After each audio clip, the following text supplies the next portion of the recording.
Hello everyone. तो रीट 2024 की जो भर्ती है वो आ चुकी है और हम इस वीडियो के माध्यम से जानेंगे कि उसके आवेदन कब से भरेंगे, परीक्षा शुल्क क्या रहने वाली है, सिलेबस क्या रहने वाला है, एग्ज़ाम डेट कब है और मेंस जो होगा वो कब होगा। संपूर्ण जानकारी हम इस वीडियो के माध्यम से जानेंगे। और जो मिनिमम मार्क्स होते हैं रीट्स में वो कितने लाने रहते हैं और उसमें किन किन कैटेगरियों को कितनी कितनी छूट है वो अभी हम इस वीडियो के माध्यम से जानेंगे। तो शुरू करते हैं। ये रीट का ऑफिशियल नोटिफिकेशन है, विज्ञप्ति है, जिसमें हम देख पा रहे हैं कि जो इसके आवेदन रहेंगे 16/12 से 15 जनवरी 2025 तक, यानी कि 16 दिसंबर 2024 से 15 जनवरी 2025 तक इसके आवेदन भरे जाएंगे। और जो चालान जमा कराना रहेगा वो चालान भी इसी डेट को कराना रहेगा, जिसमें हम परीक्षा शुल्क का चालान जमा कराएंगे। नेट्स इसमें जो प्रवेश पत्र की डेट दे रखी है वो दे रखी है 19 फरवरी, यानी कि 19 फरवरी को आपके जो है प्रवेश पत्र आ जाएंगे। उसकी जानकारी आपको वेबसाइट के माध्यम से प्राप्त होगी। जो दोस्तों इसमें डेट रहेगी वह प्री की, यानी कि रीट प्री की जो डेट रहेगी वो रहेगी 27 फरवरी, यानी कि 27 फरवरी को रीट की डेट रहेगी। इसमें रीट प्री होगा 27 फरवरी 2025 को। कितनी पारी में होगा, ये पारी वाली बात इसमें दे रखी है कि आवेदन जितने रहेंगे उस हिसाब से ये इसमें डेट रखेंगे कि कितने दिन में ये सम करवाना है। तो लगभग दोस्तों ये 20-22 लाख तक इसमें फॉर्म भरने वाले हैं। पशु परीक्षण में 17 लाख भर गए थे, तो इसमें तो ज़्यादा ही भरेंगे। तो मेरे हिसाब से ये लगभग 6 पारियों में होगा ये एग्ज़ाम। और इसमें जो डेट दे रखी है, टाइम दे रखा है, जो 10 बजे से 12:30 तक तो पहली पारी और 3 बजे से 5:30 तक दूसरी पारी होगी। वही सब कुछ 1 घंटे पहले आपको जाना रहेगा, 10 मिनट एक्स्ट्रा दिए जाएंगे, वही पूरा प्रोसेस रहेगा। आगे जो बात करते हैं इसमें,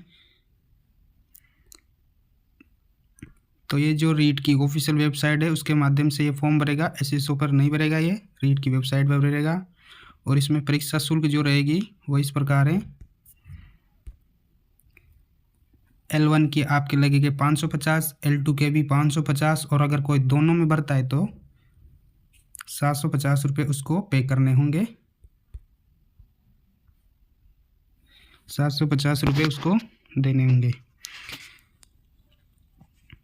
इसमें आगे बात करते हैं इसकी योग्यता की, और वही सब आपके हस्ताक्षर होंगे, फ़ोटो अपलोड होगा, पिता का नाम आदि में अगर कोई को परिवर्तन करना हो तो संशोधन करना हो तो संशोधन करवा लीजिए।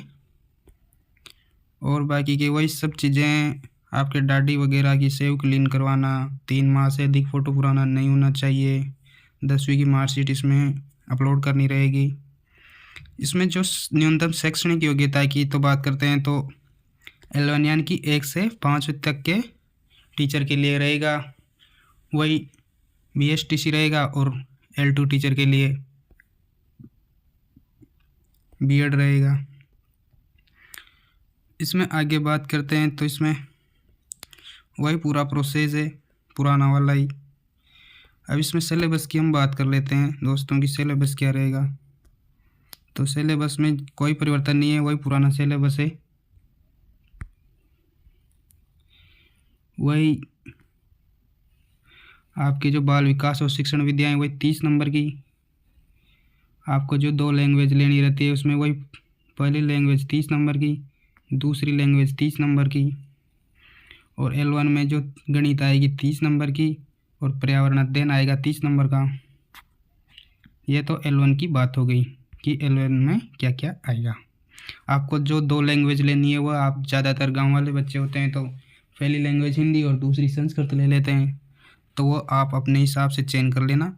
दोनों अलग अलग लैंग्वेज लेनी रहती है। इसमें अपने पास हिंदी है, अंग्रेजी है, संस्कृत है, उर्दू है, सिंधी है, पंजाबी है, गुजराती है। तो ये भाषाएं हैं जिसमें से आपको 2 चूज़ करनी रहती है। बाकी वही पुराना वाला ही पैटर्न है पूरा, जो आप पहले से चला रहा है वही पैटर्न है प्री का। जो L2 टीचर है उसमें वही 30 नंबर की वही बाल विकास और शिक्षण विद्या यानी कि साइकोलॉजी जिसे बोल सकते हैं वह, और वही फर्स्ट लैंग्वेज 30 नंबर की, वही सेकंड लैंग्वेज 30 नंबर की। और इसमें जो आपको विषय का चयन करना रहता है, इसमें चौथा पार्ट जो होता है उसमें दो ऑप्शन होते हैं, सामाजिक अध्ययन और दूसरा गणित विज्ञान। तो गणित विज्ञान साइंस वाले के रहेगा जिसके 60 क्वेश्चन रहेंगे, और सामाजिक अध्ययन आर्ट्स वालों के रहेगा जिसमें वही 60 क्वेश्चन रहेंगे।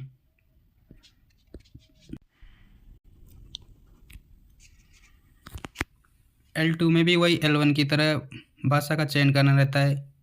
वही हिंदी, अंग्रेजी, संस्कृत, उर्दू, सिंधी, पंजाबी, गुजराती आदि भाषाएं हैं। उसमें से 2 भाषाएं अपन को लेनी रहती है। तो वह आप फॉर्म भरते वक्त उनका चूज़ करना रहेगा कि अपन को कौन सी लेनी है, फर्स्ट लैंग्वेज कौन सी रखनी है, सेकंड लैंग्वेज कौन सी रखनी है, उस प्रकार से। और जो चौथा पार्ट रहेगा उसमें 2 ऑप्शन रहेंगे, साइंस मैथ वालों के लिए साइंस मैथ, और जो आर्ट्स वाले हैं उनके लिए सामाजिक अध्ययन चौथा पार्ट में रहेगा। वही परीक्षा की जो दिनांक है वही 27 फरवरी 2025 है। वही समय 10 से 12:30 का और दूसरी पारी का 3 से 5:30 का समय। इसकी ऑफिशियल वेबसाइट ये आपको स्क्रीन पे दिख रही है, ये इसकी ऑफिशियल वेबसाइट है। इस वेबसाइट में ये फॉर्म भरेगा। वही आपको 5 ऑप्शन मिलेंगे, नेगेटिव मार्किंग नहीं है तो 4 ऑप्शन ही भरने हैं अपन को, तो पूरे क्वेश्चन करने हैं।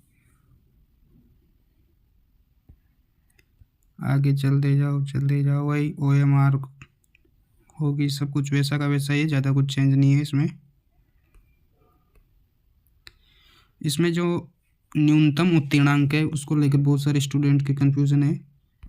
तो न्यूनतम उत्तीर्णांक वही जर्नल वालों के लिए 60% लाना अनिवार्य है, और जो ST है उनके लिए 55, और अगर कोई TSP का ST है यानी कि अनुसूचित जाति क्षेत्र है जो कि दक्षिण राजस्थान में है मुख्यतः, तो उस एरिया का कोई अगर अनुसूचित जनजाति का व्यक्ति है तो उसके 36% लाना अनिवार्य है। वही SC, OBC, MBC, EWS इनको 55% यानी कि 55% लाना है।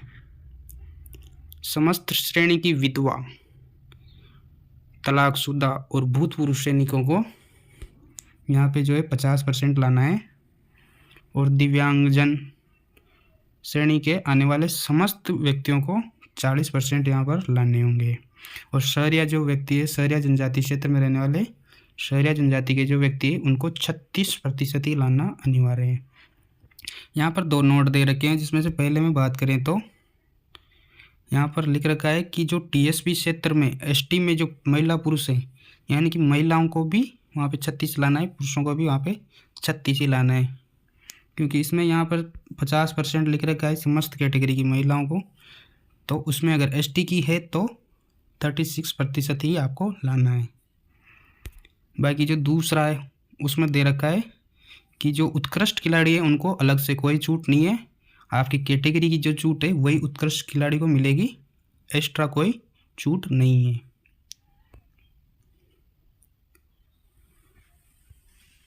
वही 30 जो सेकंड पॉइंट दे रखा है वही, यानी कि जो TSP एरिया के व्यक्ति हैं ST में आते हैं जो, उनको केवल 36% लाने हैं। बाकी जो TSP का जर्नल का है उसको 60 लाना है, और अन्य कैटेगरी को 55 यानी कि 55% लाना है। मोबाइल नंबर आपको फॉर्म भरते समय फिल करना है, फॉर्म फिल करते समय लिखना है मोबाइल नंबर, ईमेल ID आपको वहाँ पर देनी होगी, और सब आपको अगर कोई क्वेश्चन में आपत्ति है तो 300 रुपये लगेंगे। इसमें एक ये जो घोषणा पत्र है, यह आपको 2 घोषणा पत्र हैं A और B, यह आप देख लेना, इनको भर के अपने को फॉर्म फिल करने से पहले इनको भरना है, और फॉर्म फिल करने के साथ इनको ये भी फिल होगा। ये 2 घोषणा पत्र है जिसमें आपको घोषणा आपको जो देनी है, शपथ पत्र है ये, जिसमें आपको कहना है कि मैं इसके लिए पात्र हूँ, और समस्त जिम्मेदारी, यानी कि समस्त जिम्मेदारी आपकी होगी, इसमें बोर्ड की कोई जिम्मेदारी नहीं है। अगर आप अपात्र घोषित होते हो तो आपके खिलाफ कार्यवाही भी हो सकती है। दूसरा भी इसी प्रकार का है जो आप पढ़ लेना। बाकी तीसरा वह है जो आपका एड्रेस से संबंधित आपका सत्यापन है। तो यही था दोस्तों रीट की वैकेंसी का, रीट के जो विज्ञप्ति आई है उसमें मैंने आपको महत्वपूर्ण चीज़ बता दी है कि इस प्रकार से आपको ये पूरा फॉर्म हो जाएगा। मिलते हैं नेक्स्ट वीडियो में दोस्तों। नेक्स्ट वीडियो में अपन बात करेंगे सेकंड ग्रेड की भी भर्ती आ चुकी है दोस्तों। इसमें जो रीट में पद वगैरह रहेंगे वो तो इस बार कम ही रहने वाले हैं, क्योंकि सेकंड ग्रेड में भी पद बहुत कम है, तो इसमें भी कमी रहने वाले हैं। अगली वीडियो में हम सेकंड ग्रेड की जो भर्ती आई है उसके बारे में जानेंगे। तब तक के लिए धन्यवाद। Okay, thank you.